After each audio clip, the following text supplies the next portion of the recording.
ਇੱਕ ਵਾਰ ਇੱਕ ਸਾਧੂ ਤੋਂ ਇੱਕ ਸਮਰਾਟ ਬਹੁਤ ਪ੍ਰਭਾਵਿਤ ਹੋ ਗਿਆ। ਸਮਰਾਟ ਜਦੋਂ ਘੋੜੇ ਤੇ ਬੈਠ ਕੇ ਆਪਣੇ ਰਾਜ ਦਾ ਚੱਕਰ ਕੱਢਣ ਜਾਂਦਾ ਸੀ ਤਾਂ ਉਹ ਰੋਜ਼ ਉਸ ਸਾਧੂ ਨੂੰ ਇੱਕ ਦਰਖਤ ਹੇਠਾਂ ਬੈਠੇ ਦੇਖਦਾ। ਸਾਧੂ ਪੂਰਾ ਮਸਤ ਹੁੰਦਾ ਸੀ, ਕਦੇ ਬੰਸਰੀ ਵਜਾ ਰਿਹਾ ਹੁੰਦਾ, ਕਦੇ ਨੱਚ ਰਿਹਾ ਹੁੰਦਾ, ਕਦੇ ਕੋਈ ਗੀਤ ਗੁਣਗੁਣਾ ਰਿਹਾ ਹੁੰਦਾ, ਕਦੇ ਬਿਲਕੁਲ ਸ਼ਾਂਤ ਬੈਠਾ ਅਸਮਾਨ ਵੱਲ ਵੇਖ ਰਿਹਾ ਹੁੰਦਾ। ਸਮਰਾਟ ਜਦੋਂ ਵੀ ਉੱਥੋਂ ਲੰਘਦਾ ਸੀ ਤਾਂ ਆਪਣਾ ਘੋੜਾ ਉੱਥੇ ਰੋਕ ਲੈਂਦਾ। ਉਹ ਮਸਤ ਸਾਧੂ ਨੂੰ ਦੇਖੇ ਬਿਨਾਂ ਸਮਰਾਟ ਅੱਗੇ ਨਾ ਜਾਂਦਾ। ਰੋਜ਼-ਰੋਜ਼ ਉਸ ਸਾਧੂ ਦੇ ਇਸ ਮਸਤ ਮੌਲਾ ਸੁਭਾਅ ਨੂੰ ਦੇਖ ਕੇ ਰਾਜਾ ਇੰਨਾ ਪ੍ਰਭਾਵਿਤ ਹੋਣ ਲੱਗ ਗਿਆ ਕਿ ਉਸ ਸਾਧੂ ਨੂੰ ਕਿੰਨਾ ਸਮਾਂ ਉਹ ਇੱਕ ਦਰਖਤ ਪਿੱਛੇ ਲੁਕ ਕੇ ਦੇਖਦਾ ਰਹਿੰਦਾ। ਮਸਤੀ ਅਜਿਹੀ ਸੀ ਕਿ ਸਮਰਾਟ ਖੁਦ ਵੀ ਮਸਤ ਹੋ ਕੇ ਮਹਿਲ ਪਹੁੰਚਦਾ। ਇੱਕ ਦਿਨ ਸਮਰਾਟ ਇੰਨਾ ਭਾਵੁਕ ਹੋ ਗਿਆ ਕਿ ਸਾਧੂ ਦੇ ਪੈਰਾਂ ਵਿੱਚ ਜਾ ਕੇ ਡਿੱਗ ਗਿਆ ਤੇ ਕਹਿਣ ਲੱਗਾ ਕਿ ਮਹਾਰਾਜ, ਮੈਂ ਤੁਹਾਨੂੰ ਹੁਣ ਇੱਥੇ ਹੋਰ ਨਹੀਂ ਰਹਿਣ ਦੇਵਾਂਗਾ। ਮੀਂਹ ਦਾ ਮੌਸਮ ਨੇੜੇ ਆ ਰਿਹਾ ਹੈ ਅਤੇ ਤੁਸੀਂ ਮੀਂਹ ਦੇ ਮੌਸਮ ਵਿੱਚ ਇਸ ਦਰਖਤ ਹੇਠਾਂ ਕਿਵੇਂ ਰਹੋਗੇ? ਤੁਸੀਂ ਮੇਰੇ ਨਾਲ ਮਹਿਲ ਵਿੱਚ ਚੱਲੋ, ਮੇਰੇ ਤੇ ਕਿਰਪਾ ਕਰੋ, ਮੈਨੂੰ ਵੀ ਸੇਵਾ ਦਾ ਮੌਕਾ ਦਿਓ। ਇਹ ਸੁਣਦੇ ਹੀ ਉਹ ਸਾਧੂ ਤਾਂ ਉੱਠ ਕੇ ਖੜਾ ਹੋ ਗਿਆ, ਆਪਣਾ ਝੋਲਾ ਚੱਕਿਆ ਤੇ ਕਿਹਾ, ਚਲੋ। ਇਹ ਸਭ ਦੇਖ ਕੇ ਸਮਰਾਟ ਨੂੰ ਬਹੁਤ ਸਦਮਾ ਲੱਗਿਆ। ਸਮਰਾਟ ਕਹਿ ਤਾਂ ਰਿਹਾ ਸੀ ਕਿ ਮਹਿਲ ਚੱਲੋ, ਪਰ ਉਹ ਇਹ ਸੁਣ ਕੇ ਖੁਸ਼ ਹੁੰਦਾ ਜੇ ਸਾਧੂ ਕਹਿੰਦਾ ਕਿ ਕਿਹੜਾ ਮਹਿਲ, ਕਿੱਦਾਂ ਦਾ ਮਹਿਲ, ਅਸੀਂ ਜਿੱਥੇ ਹਾਂ ਉੱਥੇ ਹੀ ਮਸਤ ਹਾਂ, ਅਸੀਂ ਮਹਿਲਾਂ ਵਗੈਰਾ 'ਚ ਨਹੀਂ ਜਾਂਦੇ, ਅਸੀਂ ਕੱਪੜਿਆਂ, ਮਹਿਲਾਂ ਆਦਿ ਸਭ ਚੀਜ਼ਾਂ ਦਾ ਤਿਆਗ ਕਰ ਦਿੱਤਾ ਹੈ। ਸਮਰਾਟ ਦੇ ਮਨ ਵਿੱਚ ਤਾਂ ਸਾਧੂ ਦੇ ਮੂੰਹੋਂ ਇਹ ਸ਼ਬਦ ਸੁਣਨ ਦੀ ਇੱਛਾ ਸੀ। ਜੇ ਸਾਧੂ ਨੇ ਇਹ ਸਭ ਕਿਹਾ ਹੁੰਦਾ ਤਾਂ ਸਮਰਾਟ ਉਸ ਦੇ ਅੱਗੇ ਹੋਰ ਵੀ ਬੇਨਤੀ ਕਰ ਲੈਂਦਾ, ਪਰ ਸਾਧੂ ਤਾਂ ਨਾਲ ਦੀ ਨਾਲ ਚੱਲਣ ਲਈ ਤਿਆਰ ਹੋ ਗਿਆ। ਇਸ ਲਈ ਸਮਰਾਟ ਥੋੜਾ ਸੋਚਣ ਲਈ ਮਜਬੂਰ ਹੋ ਗਿਆ। ਉਸਨੇ ਸੋਚਿਆ ਕਿ ਕਿਤੇ ਮੈਨੇ ਕੋਈ ਗਲਤੀ ਤਾਂ ਨਹੀਂ ਕਰ ਲਈ, ਇਹ ਆਦਮੀ ਮੇਰੇ ਨਾਲ ਕੋਈ ਚਾਲ ਤਾਂ ਨਹੀਂ ਖੇਡ ਰਿਹਾ, ਇਹ ਕੋਈ ਇਸ ਦੀ ਮਹਿਲ ਵਿੱਚ ਘੁਸਣ ਦੀ ਤਰਕੀਬ ਤਾਂ ਨਹੀਂ ਸੀ ਕਿ ਇਹ ਇੱਥੇ ਬੈਠਾ ਬਾਂਸਰੀ ਵਜਾਉਂਦਾ ਰਿਹਾ, ਹੋਰ ਢੋਂਗ ਕਰਦਾ ਰਿਹਾ। ਮੈਂ ਐਵੇਂ ਫਾਲਤੂ ਇਸ ਦੇ ਚੱਕਰਾਂ ਵਿੱਚ ਪਿਆ, ਪਰ ਹੁਣ ਕਰ ਵੀ ਕੀ ਸਕਦੇ ਹਾਂ। ਇਸਨੇ ਇੱਕ ਮੌਕਾ ਵੀ ਤਾਂ ਨਹੀਂ ਦਿੱਤਾ।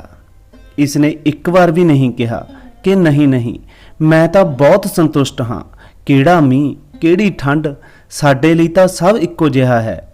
ਸਮਰਾਟ ਨੇ ਸੋਚਿਆ, ਕਾਹਦਾ ਸਾਧੂ ਹੈ ਇਹ। ਆਰਾਮ ਦੀ ਗੱਲ ਆਉਂਦੇ ਹੀ ਤੁਰੰਤ ਇਸਨੇ ਹਾਂ ਕਰ ਦਿੱਤੀ। ਸਮਰਾਟ ਦੇ ਮਨ ਦਾ ਸਾਰਾ ਚਾਅ ਹੀ ਖਤਮ ਹੋ ਗਿਆ। ਸਮਰਾਟ ਹਾਲੇ ਇਹ ਸਭ ਸੋਚ ਹੀ ਰਿਹਾ ਸੀ ਕਿ ਇੰਨੇ ਵਿੱਚ ਉਹ ਸਾਧੂ ਸਮਰਾਟ ਦੇ ਘੋੜੇ ਉੱਤੇ ਬੈਠ ਗਿਆ। ਸਮਰਾਟ ਨੂੰ ਜ਼ਿੰਦਗੀ ਵਿੱਚ ਪਹਿਲੀ ਵਾਰ ਪੈਦਲ ਚੱਲਣਾ ਪਿਆ, ਜਦ ਕਿ ਉਹ ਸਾਧੂ ਬਹੁਤ ਮਜ਼ੇ ਨਾਲ ਘੋੜੇ ਤੇ ਬੈਠਾ ਜਾ ਰਿਹਾ ਸੀ। ਸਮਰਾਟ ਦੇ ਦਿਲ ਨੂੰ ਬੜੀ ਸੱਟ ਲੱਗੀ ਕਿ ਇਹ ਤਾਂ ਮੈਨੇ ਬਹੁਤ ਜਲਦਬਾਜ਼ੀ ਕਰ ਦਿੱਤੀ, ਮੇਰੇ ਤੋਂ ਬਹੁਤ ਵੱਡੀ ਗਲਤੀ ਹੋ ਗਈ। ਪਰ ਹੁਣ ਸਮਰਾਟ ਆਪਣੀ ਗੱਲ ਤੋਂ ਮੁੱਕਰ ਵੀ ਨਹੀਂ ਸਕਦਾ ਸੀ। ਉਸਨੇ ਸੋਚਿਆ, ਜਿੱਥੇ ਇੰਨੇ ਲੋਕ ਮਹਿਲ ਵਿੱਚ ਤੁਰੇ ਫਿਰਦੇ ਰਹਿੰਦੇ ਹਨ, ਇਹ ਵੀ ਫਿਰਦਾ ਰਹੂ। ਪਰ ਸਮਰਾਟ ਦੇ ਮਨ ਵਿੱਚ ਉਸ ਸਾਧੂ ਲਈ ਸਤਿਕਾਰ ਖਤਮ ਹੋ ਗਿਆ ਸੀ। ਸਾਧੂ ਤਾਂ ਮਹਿਲ ਵਿੱਚ ਜਾ ਕੇ ਰਹਿਣ ਲੱਗਾ, ਪਰ ਸਮਰਾਟ ਨੂੰ ਦਿਨ ਪ੍ਰਤੀ ਦਿਨ ਕਸ਼ਟ ਵਧਣ ਲੱਗਾ, ਕਿਉਂਕਿ ਸਾਧੂ ਉੱਦਾਂ ਹੀ ਮਸਤੀ ਵਿੱਚ ਰਹਿੰਦਾ ਸੀ। ਜਦੋਂ ਇਹੀ ਸਾਧੂ ਉਸ ਦਰਖਤ ਦੇ ਹੇਠਾਂ ਮਸਤ ਰਹਿੰਦਾ ਸੀ ਤਾਂ ਸਮਰਾਟ ਦੇ ਮਨ ਵਿੱਚ ਉਸ ਲਈ ਆਦਰ ਪੈਦਾ ਹੁੰਦਾ ਸੀ ਕਿ ਵਾਹ, ਕਿੰਨਾ ਗਜਬ ਦਾ ਤਿਆਗੀ ਹੈ। ਸਾਧੂ ਤਾਂ ਦਰਖਤ ਦੇ ਹੇਠਾਂ ਵੀ ਬੰਸਰੀ ਹੀ ਵਜਾਉਂਦਾ ਸੀ ਤੇ ਮਹਿਲ ਵਿੱਚ ਆ ਕੇ ਵੀ ਬੰਸਰੀ ਹੀ ਵਜਾਉਂਦਾ ਸੀ, ਪਰ ਹੁਣ ਉਹ ਮਖਮਲ ਦੇ ਗੱਦਿਆਂ ਤੇ ਬੈਠ ਕੇ ਬੰਸਰੀ ਵਜਾਉਂਦਾ ਸੀ। ਇਹ ਸਭ ਦੇਖ ਕੇ ਸਮਰਾਟ ਬਹੁਤ ਦੁਖੀ ਹੁੰਦਾ ਸੀ ਵੀ ਮੈਂ ਇਹਨੂੰ ਕਿੱਥੋਂ ਲੈ ਆਇਆ। ਸਮਰਾਟ ਨਾਲੋਂ ਵੀ ਵੱਧ ਸ਼ਾਨ ਨਾਲ ਉਹ ਰਹਿੰਦਾ ਸੀ। ਸਮਰਾਟ ਨੂੰ ਤਾਂ ਥੋੜੀ ਚਿੰਤਾ ਫਿਕਰ ਵੀ ਸੀ। ਆਪਣੇ ਸਾਮਰਾਜ, ਆਪਣੇ ਮਹਿਲ, ਆਪਣੀ ਧਨ ਦੌਲਤ ਆਦਿ ਦੀਆਂ ਸੈਂਕੜੇ ਚਿੰਤਾਵਾਂ ਸਨ। ਉਸ ਨੂੰ ਤਾਂ ਕੋਈ ਚਿੰਤਾ ਹੀ ਨਹੀਂ ਸੀ। ਉਹ ਤਾਂ ਬੰਸਰੀ ਵਜਾਵੇ, ਨੱਚੇ, ਵਧੀਆ ਭੋਜਨ ਖਾਵੇ। 6 ਮਹੀਨਿਆਂ ਤੱਕ ਸਮਰਾਟ ਨੇ ਉਸ ਨੂੰ ਇਸੇ ਤਰ੍ਹਾਂ ਬਰਦਾਸ਼ਤ ਕਰ ਲਿਆ, ਪਰ ਗੱਲ ਵੱਧਦੀ ਗਈ। ਗੱਲ ਸਮਰਾਟ ਦੀ ਸਹਿਣ ਸ਼ਕਤੀ ਤੋਂ ਬਾਹਰ ਹੋ ਗਈ। ਇੱਕ ਦਿਨ ਸਮਰਾਟ ਨੇ ਕਿਹਾ, ਮਹਾਰਾਜ, ਇੱਕ ਬੇਨਤੀ ਕਰਨੀ ਹੈ। ਹੁਣ ਤੁਹਾਡੇ ਅਤੇ ਮੇਰੇ ਵਿੱਚ ਫਰਕ ਕੀ ਰਹਿ ਗਿਆ ਹੈ? ਸਾਧੂ ਨੇ ਕਿਹਾ, ਫਰਕ ਜਾਣਨਾ ਚਾਹੁੰਦੇ ਹੋ? ਸਮਰਾਟ ਨੇ ਕਿਹਾ, ਹਾਂ ਮਹਾਰਾਜ। ਸਾਧੂ ਨੇ ਕਿਹਾ ਕਿ ਤੁਸੀਂ 6 ਮਹੀਨੇ ਕਿਉਂ ਫਾਲਤੂ 'ਚ ਪਰੇਸ਼ਾਨ ਰਹੇ? ਇਹ ਗੱਲ ਤੁਹਾਨੂੰ ਉਸੇ ਵੇਲੇ ਪੁੱਛ ਲੈਣੀ ਚਾਹੀਦੀ ਸੀ ਜਦੋਂ ਮੈਂ ਘੋੜੇ ਤੇ ਬੈਠਿਆ ਸੀ, ਕਿਉਂਕਿ ਮੈਨੇ ਤਾਂ ਦੇਖ ਹੀ ਲਿਆ ਸੀ ਕਿ ਇਹ ਗੱਲ ਤੁਹਾਡੇ ਮਨ ਵਿੱਚ ਉਸੇ ਵੇਲੇ ਆ ਗਈ ਸੀ ਜਦੋਂ ਮੈਂ ਝੋਲਾ ਚੱਕ ਕੇ ਚੱਲਣ ਲਈ ਰਾਜੀ ਹੋਇਆ ਸੀ। ਉਸ ਵੇਲੇ ਮੈਨੇ ਤੁਹਾਡਾ ਚਿਹਰਾ ਦੇਖਿਆ ਸੀ। ਇਹ ਪ੍ਰਸੰਨਤਾ ਉਸੇ ਵੇਲੇ ਤੁਹਾਡੇ ਅੰਦਰ ਸੀ। ਤੁਸੀਂ ਐਵੇਂ 6 ਮਹੀਨਿਆਂ ਤੱਕ ਆਪਣੀ ਛਾਤੀ ਕਿਉਂ ਮਚਾਈ? ਤੁਸੀਂ ਉਦੋਂ ਹੀ ਪੁੱਛ ਲਿਆ ਹੁੰਦਾ, ਮੈਂ ਝੋਲਾ ਰੱਖ ਕੇ ਉੱਥੇ ਹੀ ਬੈਠ ਜਾਂਦਾ। ਮੈਂ ਵੀ ਇੰਤਜ਼ਾਰ ਕਰ ਹੀ ਰਿਹਾ ਸੀ ਕਿ ਤੁਸੀਂ ਕਦੋਂ ਇਹ ਗੱਲ ਪੁੱਛੋਗੇ, ਤਾਂ ਕੱਲ ਸਵੇਰੇ ਤੁਹਾਨੂੰ ਫਰਕ ਦੱਸ ਹੀ ਦੇਵਾਂਗਾ। ਪਰ ਹਾਂ, ਇਹ ਫਰਕ ਪਿੰਡ ਦੇ ਬਾਹਰ ਜਾ ਕੇ ਦੱਸਾਂਗਾ। ਸਵੇਰੇ ਸਮਰਾਟ ਜਲਦੀ ਉੱਠਿਆ। ਉਹ ਫਰਕ ਜਾਣਨ ਲਈ ਉਤਸ਼ਾਹਿਤ ਸੀ। ਸਮਰਾਟ ਨੇ ਸੋਚਿਆ, ਕੀ ਫਰਕ ਹੋ ਸਕਦਾ ਹੈ? ਮੈਨੂੰ ਤਾਂ ਕੋਈ ਵੀ ਨਹੀਂ ਲੱਗਦਾ। ਖਾਣਾ ਜਿਹੜਾ ਮੈਂ ਖਾਂਦਾ ਹਾਂ ਉਹੀ ਉਹ ਖਾਂਦਾ ਹੈ ਅਤੇ ਮੇਰੇ ਤੋਂ ਵੀ ਜ਼ਿਆਦਾ ਫਰਮਾਇਸ਼ਾਂ ਕਰਦਾ ਹੈ। ਇਹ ਲਿਆਓ, ਉਹ ਲਿਆਓ।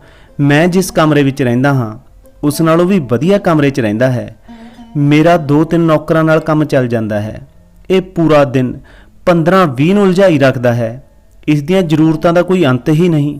ਕੱਪੜੇ ਵੀ ਸੋਹਣੇ ਪਾਉਂਦਾ ਹੈ ਕਿ ਜੇ ਕੋਈ ਦੇਖੇ ਤਾਂ ਇਹ ਸਮਝੇ ਕਿ ਇਹ ਕੋਈ ਮੰਤਰੀ ਆਦ ਹੈ। ਘੱਟੋ ਘੱਟ ਮਹਿਲ ਦੇ ਬਾਕੀ ਲੋਕ ਮੇਰੇ ਤੋਂ ਡਰਦੇ ਤਾਂ ਹਨ, ਪਰ ਇਸ ਦੀਆਂ ਅੱਖਾਂ ਵਿੱਚ ਤਾਂ ਡਰ ਨਾਂ ਦੀ ਕੋਈ ਚੀਜ਼ ਹੀ ਨਹੀਂ ਹੈ। ਬਸ ਬਿਨਾਂ ਕਿਸੇ ਚਿੰਤਾ ਦੇ ਸਾਰਾ ਦਿਨ ਬੰਸਰੀ ਵਜਾਉਂਦਾ ਰਹਿੰਦਾ ਹੈ। ਹੁਣ ਦੇਖਦੇ ਹਾਂ ਅੱਜ ਕਿਹੜਾ ਫਰਕ ਦੱਸਦਾ ਹੈ। ਇਹ ਸੋਚਦੇ ਸਮਰਾਟ ਸਾਧੂ ਦੇ ਕਮਰੇ 'ਚ ਪਹੁੰਚ ਗਿਆ। ਉੱਥੇ ਜਾ ਕੇ ਦੇਖਿਆ ਤਾਂ ਉਹ ਸਾਧੂ ਉਹੀ ਪੁਰਾਣੇ ਕੱਪੜੇ ਪਾ ਕੇ ਜਿਹੜੇ ਉਹ ਉਸ ਦਰਖਤ ਹੇਠਾਂ ਪਾ ਕੇ ਬੈਠਦਾ ਸੀ, ਇੱਕ ਹੱਥ ਵਿੱਚ ਝੋਲਾ ਤੇ ਦੂਜੇ ਹੱਥ ਵਿੱਚ ਬੰਸਰੀ ਫੜ ਕੇ ਤਿਆਰ ਖੜਾ ਸੀ। ਸਮਰਾਟ ਨੇ ਕਿਹਾ, ਚੱਲੋ ਮਹਾਰਾਜ। ਦੋਵੇਂ ਮਹਿਲ ਤੋਂ ਬਾਹਰ ਨਿਕਲ ਆਏ। ਚਲਦੇ ਉਹ ਪਿੰਡ ਤੋਂ ਬਾਹਰ ਆ ਗਏ। ਸਮਰਾਟ ਨੇ ਪੁੱਛਿਆ, ਅਜੇ ਹੋਰ ਕਿੰਨੀ ਦੂਰ ਜਾਣਾ ਹੈ? ਸਾਧੂ ਨੇ ਕਿਹਾ, ਬਸ ਥੋੜੀ ਦੂਰ ਹੋਰ। ਚਲਦੇ ਸਵੇਰ ਤੋਂ ਸ਼ਾਮ ਹੋ ਗਈ। ਸਮਰਾਟ ਨੇ ਕਿਹਾ, ਬਸ ਹੁਣ ਹੋਰ ਅੱਗੇ ਨਹੀਂ ਜਾਇਆ ਜਾਂਦਾ। ਜੋ ਵੀ ਦੱਸਣਾ ਹੈ ਇੱਥੇ ਹੀ ਦੱਸ ਦਿਓ। ਸਾਧੂ ਨੇ ਕਿਹਾ, ਮੈਂ ਤਾਂ ਅੱਗੇ ਜਾ ਰਿਹਾ ਹਾਂ, ਤੁਸੀਂ ਜਾਣਾ ਹੈ ਜਾਂ ਨਹੀਂ? ਸਮਰਾਟ ਨੇ ਕਿਹਾ, ਮੈਂ ਕਿਵੇਂ ਜਾ ਸਕਦਾ ਹਾਂ? ਮੇਰਾ ਮਹਿਲ, ਮੇਰੀ ਪਤਨੀ, ਮੇਰੇ ਬੱਚੇ, ਮੇਰੀ ਧਨ ਦੌਲਤ ਸਭ ਕੁਝ ਮੇਰੇ ਨਾਲ ਜੁੜਿਆ ਹੋਇਆ ਹੈ। ਮੈਂ ਤੁਹਾਡੇ ਵਾਂਗ ਫਕੀਰ ਥੋੜੀ ਹਾਂ ਜਿਸ ਨੂੰ ਕਿਸੇ ਗੱਲ ਦੀ ਕੋਈ ਚਿੰਤਾ ਹੀ ਨਹੀਂ ਹੈ। ਸਾਧੂ ਨੇ ਕਿਹਾ, ਬਸ ਇਹੀ ਫਰਕ ਹੈ ਤੇਰੇ ਤੇ ਮੇਰੇ ਵਿੱਚ। ਮੈਂ ਕਿਤੇ ਵੀ ਜਾ ਸਕਦਾ ਹਾਂ, ਤੁਸੀਂ ਨਹੀਂ ਜਾ ਸਕਦੇ। ਮੈਂ ਹਰ ਪਰਿਸਥਿਤੀ ਵਿੱਚ ਖੁਸ਼ ਰਹਿ ਸਕਦਾ ਹਾਂ, ਪਰ ਤੁਸੀਂ ਨਹੀਂ। ਜਦੋਂ ਮੈਂ ਉਸ ਦਰਖਤ ਹੇਠਾਂ ਰਹਿੰਦਾ ਸੀ ਉਦੋਂ ਵੀ ਮੈਂ ਮਸਤ ਰਹਿੰਦਾ ਸੀ ਅਤੇ ਆਪਣੀ ਜ਼ਿੰਦਗੀ ਦੇ ਇੱਕ ਪਲ ਨੂੰ ਜਿਉਂਦਾ ਸੀ। ਜਦੋਂ ਮੈਂ ਮਹਿਲ ਵਿੱਚ ਆ ਗਿਆ ਤਾਂ ਮੈਨੇ ਉੱਥੇ ਵੀ ਆਪਣੇ ਜੀਵਨ ਦੇ ਇੱਕ ਪਲ ਨੂੰ ਪੂਰੀ ਮਸਤੀ ਅਤੇ ਖੁਸ਼ੀ ਨਾਲ ਜਿਉਇਆ। ਅਤੇ ਹੁਣ ਜਦੋਂ ਮੈਂ ਕਿਤੇ ਹੋਰ ਚਲਾ ਜਾਵਾਂਗਾ ਤਾਂ ਉੱਥੇ ਵੀ ਇਦਾਂ ਹੀ ਰਹਾਂਗਾ। ਅਸੀਂ ਜਿਸ ਸਮੇਂ ਰਹਿੰਦੇ ਹਾਂ ਪੂਰੀ ਤਰ੍ਹਾਂ ਉੱਥੇ ਹੀ ਰਹਿੰਦੇ ਹਾਂ। ਅਸੀਂ ਨਾ ਤਾਂ ਆਪਣੇ ਬੀਤੇ ਹੋਏ ਕੱਲ ਦੇ ਬਾਰੇ ਵਿੱਚ ਸੋਚ ਕੇ ਪਛਤਾਉਂਦੇ ਹਾਂ ਅਤੇ ਨਾ ਹੀ ਭਵਿੱਖ ਦੀ ਚਿੰਤਾ ਕਰਕੇ ਆਪਣੇ ਵਰਤਮਾਨ ਨੂੰ ਖਰਾਬ ਕਰਦੇ ਹਾਂ। ਅਸੀਂ ਤਾਂ ਬਸ ਅੱਜ ਵਿੱਚ ਜਿਉਂਦੇ ਹਾਂ, ਕਿਉਂਕਿ ਅਸੀਂ ਸਮਝ ਗਏ ਹਾਂ ਕਿ ਜੀਵਨ ਤਾਂ ਅੱਜ ਵਿੱਚ ਹੈ, ਹੁਣੇ ਇਸੇ ਪਲ ਨੂੰ ਜਿਉਣ ਵਿੱਚ ਹੈ। ਬਸ ਇਹੀ ਛੋਟਾ ਜਿਹਾ ਫਰਕ ਹੈ ਤੁਹਾਡੇ ਅਤੇ ਮੇਰੇ ਵਿੱਚ। ਤੁਹਾਨੂੰ ਪਰਿਸਥਿਤੀਆਂ ਚਲਾਉਂਦੀਆਂ ਹਨ ਅਤੇ ਅਸੀਂ ਪਰਿਸਥਿਤੀਆਂ ਨੂੰ ਚਲਾਉਂਦੇ ਹਾਂ। ਤੁਸੀਂ ਖੁਸ਼ ਰਹਿਣਾ ਹੈ ਜਾਂ ਦੁਖੀ, ਇਹ ਤੁਹਾਡੇ ਆਲੇ ਦੁਆਲੇ ਹੋਣ ਵਾਲੀਆਂ ਘਟਨਾਵਾਂ ਤੇ ਨਿਰਭਰ ਕਰਦਾ ਹੈ। ਪਰ ਸਾਡੇ ਲਈ ਇਹ ਘਟਨਾਵਾਂ ਜ਼ਿੰਦਗੀ ਦਾ ਇੱਕਮਾਤਰ ਹਿੱਸਾ ਹਨ। ਅਚਾਨਕ ਸਮਰਾਟ ਨੂੰ ਮਹਿਸੂਸ ਹੋਇਆ ਕਿ ਇਹ ਮੇਰੇ ਤੋਂ ਕੀ ਹੋ ਗਿਆ। ਇੰਨੇ ਅਦਭੁਤ ਆਦਮੀ ਨੂੰ ਗਵਾ ਲਿਆ। 6 ਮਹੀਨਿਆਂ 'ਚ ਇਹਦੇ ਤੋਂ ਕੋਈ ਗੁਣ ਵੀ ਨਾ ਲੈ ਸਕਿਆ। ਗੁਣ ਵੀ ਕਿਵੇਂ ਲੈਂਦਾ? ਮੇਰੇ ਮਨ ਵਿੱਚ ਤਾਂ ਇਹੀ ਚੱਲ ਰਿਹਾ ਸੀ ਕਿ ਇਹ ਤਾਂ ਇੱਕ ਸਧਾਰਨ ਆਦਮੀ ਹੈ, ਇੱਕ ਢੋਂਗੀ ਹੈ, ਪਰ ਇਹ ਆਦਮੀ ਅੰਦਰੋਂ ਬਹੁਤ ਗਿਆਨੀ ਨਿਕਲਿਆ। ਸਮਰਾਟ ਨੇ ਸਾਧੂ ਦੇ ਪੈਰ ਫੜ ਲਏ ਤੇ ਕਿਹਾ, ਮਹਾਰਾਜ ਮੈਂ ਤੁਹਾਨੂੰ ਅੱਗੇ ਨਹੀਂ ਜਾਣ ਦੇਵਾਂਗਾ। ਸਾਧੂ ਨੇ ਕਿਹਾ, ਦੇਖ ਮੈਨੂੰ ਕੋਈ ਪਰੇਸ਼ਾਨੀ ਨਹੀਂ ਹੈ। ਇਹ ਰਿਹਾ ਤੇਰਾ ਘੋੜਾ, ਮੈਂ ਫੇਰ ਇਸ ਉੱਤੇ ਬੈਠ ਕੇ ਮਹਿਲ ਵਿੱਚ ਵਾਪਸ ਚਲਾ ਜਾਵਾਂਗਾ, ਪਰ ਫੇਰ ਤੈਨੂੰ ਪਰੇਸ਼ਾਨੀ ਹੋਵੇਗੀ। ਇਹ ਸੁਣਦੇ ਹੀ ਸਮਰਾਟ ਦੇ ਮਨ ਵਿੱਚ ਫੇਰ ਉਹੀ ਵਿਚਾਰ ਆਇਆ ਕਿ ਇਹ ਸਾਧੂ ਤਾਂ ਫੇਰ ਆਸਾਨੀ ਨਾਲ ਮੰਨ ਗਿਆ। ਸਾਧੂ ਨੇ ਸਮਰਾਟ ਦੇ ਚਿਹਰੇ ਵੱਲ ਬੜੇ ਧਿਆਨ ਨਾਲ ਦੇਖਿਆ ਤੇ ਕਿਹਾ ਕਿ ਮੈਂ ਹੁਣ ਨਹੀਂ ਆਵਾਂਗਾ, ਕਿਉਂਕਿ ਤੂੰ ਨਹੀਂ ਸੁਧਰ ਸਕਦਾ। ਤੈਨੂੰ ਫੇਰ ਪਰੇਸ਼ਾਨੀ ਹੋਵੇਗੀ, ਤੂੰ ਫੇਰ ਤੋਂ ਚਿੰਤਾ ਵਿੱਚ ਡੁੱਬ ਜਾਏਗਾ। ਸਾਡਾ ਕੀ ਹੈ, ਅਸੀਂ ਤਾਂ ਸੰਨਿਆਸੀ ਹਾਂ। ਸਾਡੇ ਲਈ ਮਹਿਲ ਅਤੇ ਜੰਗਲ ਸਭ ਇੱਕੋ ਜਿਹੇ ਹਨ। ਸਾਨੂੰ ਕੋਈ ਵੀ ਸਮੱਸਿਆ ਨਹੀਂ ਹੈ, ਕਿਉਂਕਿ ਜਿਸ ਨੂੰ ਸਮੱਸਿਆ ਹੈ ਉਹ ਸੰਨਿਆਸੀ ਹੈ ਹੀ ਨਹੀਂ। ਮੇਰੀ ਬਾਂਸਰੀ ਜਿਵੇਂ ਮਹਿਲ ਵਿੱਚ ਵੱਜਦੀ ਸੀ, ਉਦਾਂ ਹੀ ਜੰਗਲ ਵਿੱਚ ਵੀ ਵੱਜੂਗੀ ਅਤੇ ਵੱਜਦੀ ਹੀ ਰਹੂਗੀ। ਇਹ ਕਹਿ ਕੇ ਉਹ ਸਾਧੂ ਉੱਥੋਂ ਚਲਾ ਜਾਂਦਾ ਹੈ ਤੇ ਸਮਰਾਟ ਉੱਥੇ ਖੜਾ ਖੜਾ ਉਸ ਸਾਧੂ ਨੂੰ ਜਾਂਦੇ ਹੋਏ ਦੇਖਦਾ ਰਹਿੰਦਾ ਹੈ। ਧੰਨਵਾਦ।